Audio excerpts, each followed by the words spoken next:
Hello everyone and welcome back to Oceanblock2. And well, let's start off really well today because there's lots and lots to do. First things first, I have been expanding my base over here. We have multiple new rooms that I can use for today's episode and further episodes, I believe. We don't need all. I have 4 extra rooms. So yeah, that's definitely gonna help us.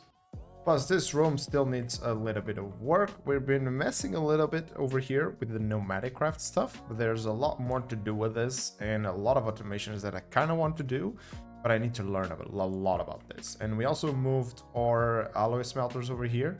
And well, let me tell you, this is a hell of a combo. I can pretty much put a lot of items in here that I need. And for example, the ores that we're getting from our ore farm up there with the sluices, we can bring them down here. It will double those, and then we'll send it into the smelter. The smelter will cook them, and boom, there we go. A lot of resources. But that being said, we can now also upgrade our system up there of the sluices with blazing meshes that automatically cook.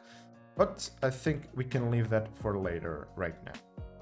First, I'm actually gonna show you something that I also did, and it's behind this portal right here.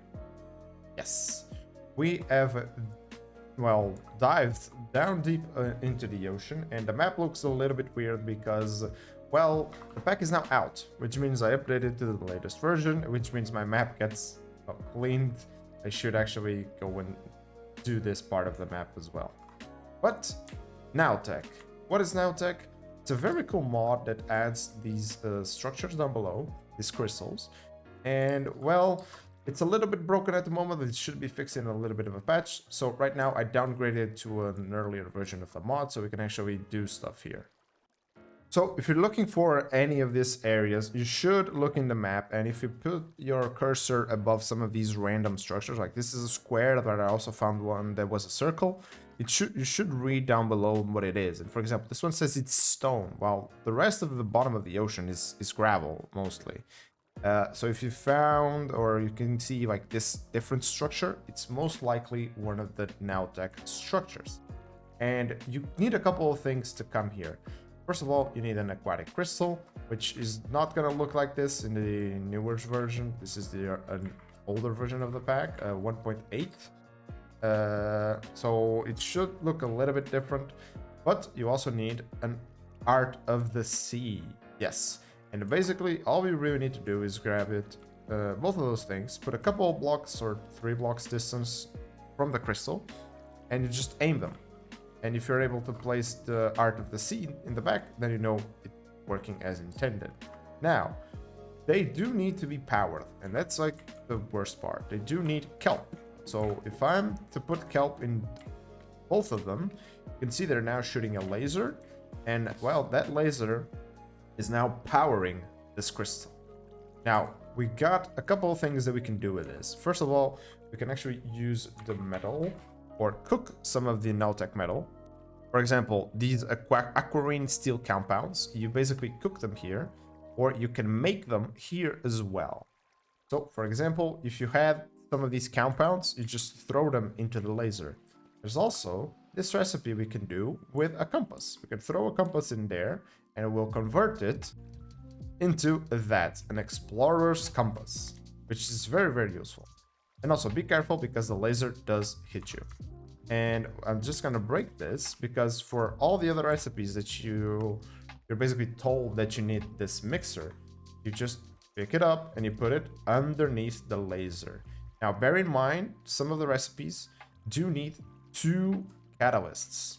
They do need more power than just a single catalyst, so you gotta bring 2 at least to have some recipes working.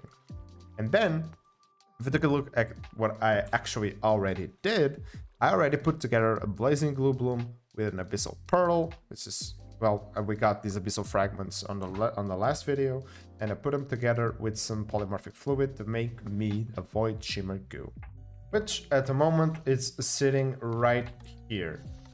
And with that, I was actually able to craft an entire set of celestial gems. We have a celestial gem sword, a celestial paxel, And we also have a celestial gem bow. Now this set of armor has a lot of upgrades, and yes, as you can read it right there, I have the elytra upgrade in here.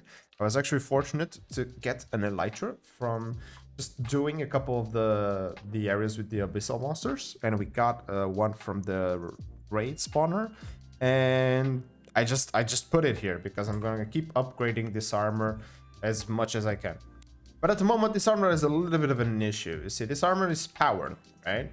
It does consume power instead of durability, I think. Or it does both. I'm not sure. It says it has durability as well. So we might want to put mending or something in this just to make sure it doesn't break. But we can also upgrade this further. You see, Celestial Gem it's not the final stage because we have the Void Shimmer goo, but we can also make a Shadow Pulse goo. Now, this is where the tricky part comes in because at the moment, it needs Ender Stars, and these Ender Stars are made with the Ender Crafter, and it requires a Nether Star. A Nether Star can be made later in the particle collision with the particle accelerator, but we do not have access to this recipe quite yet, because we need some things that will come from the Shadow Pulse goo. Now, that being said, let's go and equip this armor, because it's quite a little bit stronger, and there's quite a little... some upgrades for running, for jumping, and for, well, a lot of quality of life. But we need wither skulls, I should say. But we have this. This thing will spawn several different mobs from the fortress, including blazes, I think, yes, and wither skeletons, and a lot of zombified piglins, and withered rangers as well. And then it will spawn a butcher, which is probably going to be a little bit problematic, not gonna lie. But if we can make this, it will have a lot of nether fortress root rolls, which should be very, very helpful. So I grabbed myself a couple of totems of undying, and well, let's hope I can actually do this for once and not die. Oh, I lost in the first wave. Not because anything bad, really. I lost because I wasn't able to kill them fast enough, because they fall into the water, they scatter around, they don't follow me, and yeah, that's kind of bad. So, plan B, we go to the nether. Well, at least now, we kind of don't need to rely on the boat, because, well, we have an elytra, right? So, we can fly. So, yeah, I really had to get my wither skeleton skulls the old-fashioned way, but we got them, which means wither time. Now, I was actually going around and trying to figure out how am I going to deal with a wither. And, well, if you type wither, you don't really have a lot of options. You have some witherproof things over here, but these all require wither essence, and you cannot only get either wither essence right. You can't get right now. You need this empowered rift, which, well, needs stars, so yes, we cannot get it. But mob grinding utils offers us tinted glass. It does require blaze ember. And blaze ember is actually one of the resources you can get from using these goos. Now, at the moment, I'm using blocks of coal, and the block of coal gives me primal coal. So, if we then take this primal coal and we convert it to its block form, we get the primal coal block, and this one will turn into a blazing ember or blazing ember, just blazing ember. And then with enough of these, we can make tinted glass. It's gonna take a while, but it's manageable. I even decided to expand a little bit with some more goo. And there we go, our first spots of blaze ember. So I made myself a couple of stacks, and I also got some chickens over here. Well, and it's always good to have some chickens, because we also need feathers, and they give feathers. And for those who don't know, this wall right here actually goes to a little bit of a hidden room, you know? And it's quite funny. You don't really have access to this room normally unless you kind of break in. So I guess we are, well, breaking in. Oh, hello, Mr. Snowman. Now, this is very dark, but hopefully the wither cannot get away from here. And, well, we should have an easy kill in our hands. This does have enough space for him, so let's just hope He doesn't run. We also have this data model framework, and is probably gonna kill my snow golem. Oh, live. Oh no. Okay. This is an issue. Okay, I gotta act fast now. Now, actually, let me just pause so you guys don't hear a lot of explosions. Probably turn this down. I quickly turned off mob griefing because apparently the cage is fine. What happened is whenever he spawned, he glitched out of the cage. And, well, he's just starting doing what he's doing right now. So I turned mob griefing off so it doesn't break any more things. And luckily for me, my bow, I'm gonna take the sound nearly off. My bow has aiming or homing, which means that for now I can just sit here, send the arrows that way, and it should eventually drop down to half HP, and that's when we have to go in with the sword. That's gonna be a little bit trickier, but for now we can sit here and do this. Yeah, this guy's no joke, is now chasing me above water, but he just deleted my both of my totems of undying, and now he's just wrecking the fishes now, and he wrecked my boats as well. Okay, I think I got him now, which is awful because, well, of all the things that he already did, but yes, we got him. And, well, all of this because he kind of glitched out of the cage. Well, he got the chickens. Well, moving past that a little bit, which is kind of bummed. I'm gonna test it and create it to see if it happens again. It's kind of bad that it happened in the first place, but sure, we got him in the end. And let's just get through this. Now, we still need to kill them a couple of times, but I will hopefully get wither stuff to handle him first. And hopefully that would not happen again. But now we have this nether star, which means we can do this craft right here. We need 4 eyes of ender, and we should just be able to quickly grab these from here. But I have no idea how this crafter works. I'm just gonna try and place it and see if it does anything. Oh, it is doing stuff. Okay. Oh, it's gonna take a while. And there we go, our first ender star, which hopefully, if we go into the quest line over here, should give us a second one. Yes, because now that we have 2 of them, we can use them in a little bit of a recipe that uses one of these void shimmer goos and converts it to a shadow pulse goo. And why do we need that? Well, we need that because now we need platinum. Platinum comes in the little bit of with the jar, comes with adamant dust and eclipse ember fuel. And to make eclipse ember fuel, we need to grab it, I believe, from unrefined first, and the unrefined version is void flame fuel with eclipse ember, and this one comes from the unrefined void fuel. And with, you see where this is going, right? It just requires all the previous ones before. And the Shadow Pulse Go can actually convert the other ones just by sitting here. Now we do need to give it some Skulk. But let's go ahead and do the fuels. Now if we leave water here and we toss it... Well, not that, really. Oh, I guess it's gonna go all the way to blue ice now. Yep, okay. Yeah, I need to be a little bit faster with this. Yes, we have a polymorphic fluid, which then should on its own convert, I think. And we can actually, while it's doing it, put some netherite blocks here. Or does it need... Okay, there we go. Yes, we need to toss the ember. Now it should refine it eventually. Now that it did, we toss the void flame, and then we leave it to refine, and we break these ones. And now we get the ember and we throw in the ember. This should refine it to ember eclipse ember fuel. Now we put 2 adamant dusts over here. We should get some platinum. Now the next part is actually gonna be this little thing, the Enderic laser. Now we can just place it down, grab a core, put on top of it, right click, and We got a laser. Now we actually had a cardboard and I got it to bring in here the amethyst, which means that we now have a budding amethyst at home. And we do have a temporal pouch, which maybe it works. Doesn't seem like it. No. Doesn't seem like it does. Oh, wait.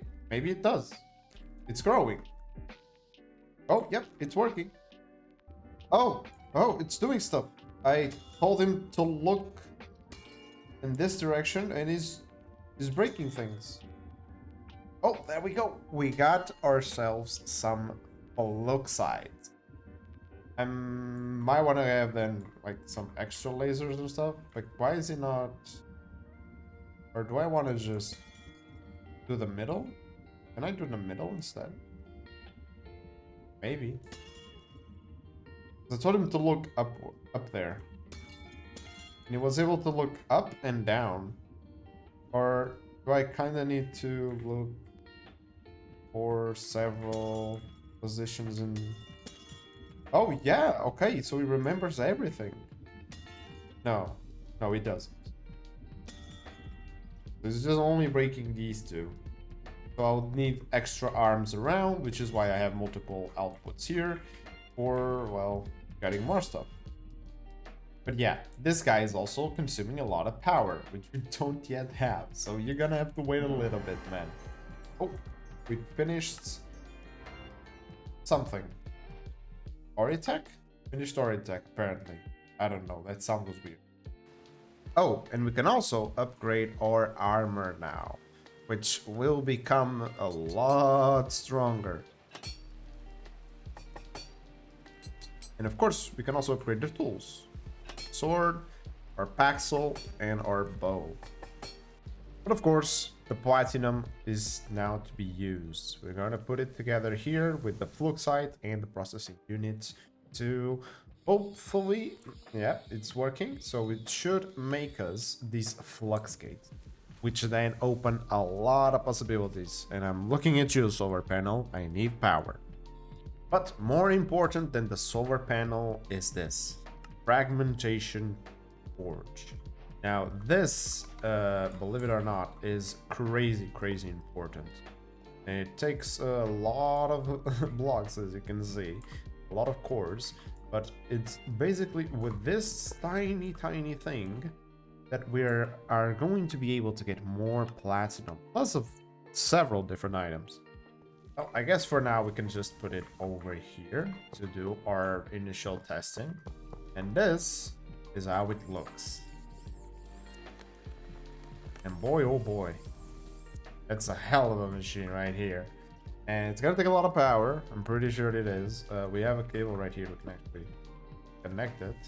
So we can now craft stuff here.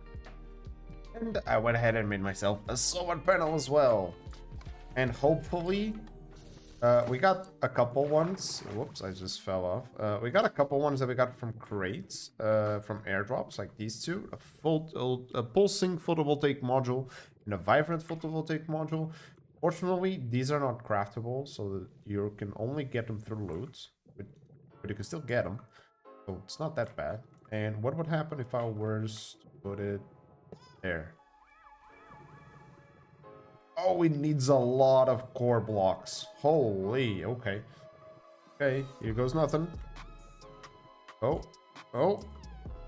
Look at that. Now, can I see how much power you give? Power rate. The core multiplier of 3, it's doing 1,536. Is that a lot? I don't know if that's a lot. I have no idea how much that is. But we're gonna... Okay, wait a second. It's actually not taking out power? What? What is going on there? I guess I'll have to test some things around. Aha! You had to extract it. Now it has power. And is it good power? Are you gaining power now? Oh, that's a lot of power, I think. I may not be using machines. Hold up. We need to use machines. No, that's a lot of power. I turned on a lot of stuff. And yeah, that's amazing. Well, now that we got that amazing solar panel up there, we can now put multiple machines working. We have tons of them working, getting us a lot more resources, and we're still gaining power. And that means I can expand my Nautec to be fully automated in some processes. I don't know, English is not my first language, it's fine. But mainly, of course, we want this. We want to use nickel clusters to get our hands on a bunch of small platinum clumps. Then we got these nickel clumps, which you can then put into the centrifuge, which will give us nickel gems and will give us small platinum dust. This is basically try and maximize the platinum. We can then use the nickel here to get more nickel. And this small nickel clump currently has no use. I already reported this to the FTP team to see if they do something about this, because at the moment, this is just trash. So yeah, that's not good. But since I have a lot more planning and a lot more to automate over here, I guess that's gonna have to wait for the next episode. There's a lot more to come. So if you're not yet, please feel free to subscribe down below. And as always, see ya in the next one. Bye.